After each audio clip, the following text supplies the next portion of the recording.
Welcome to Chillin' 101. We hope this video helps. You already have your image. Now begin. Create a new adjustment or fill layer. This keeps edits non-destructive. Select solid color for a single hue, gradient map for tonal remap, or photo filter for classic warming/cooling. Once chosen, set blending mode later. For now, pick a color or preset that roughly matches the mood you want.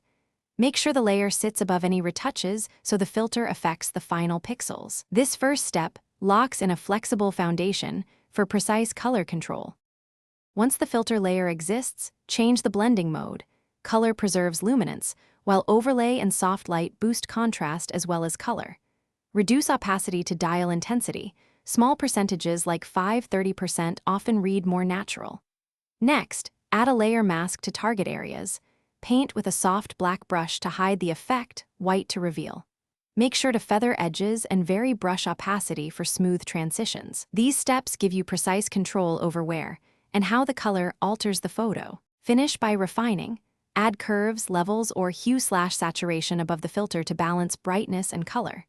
Convert the stack to a smart object if you plan to transform or reuse settings. This preserves editable layers. Once satisfied, toggle the filter layer on and off to check before export.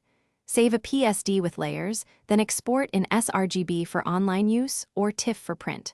Troubleshooting tip: if color looks banded, increase bit depth to 16-bit or add slight noise to remove banding. Thanks for watching. Consider subscribing if we helped you.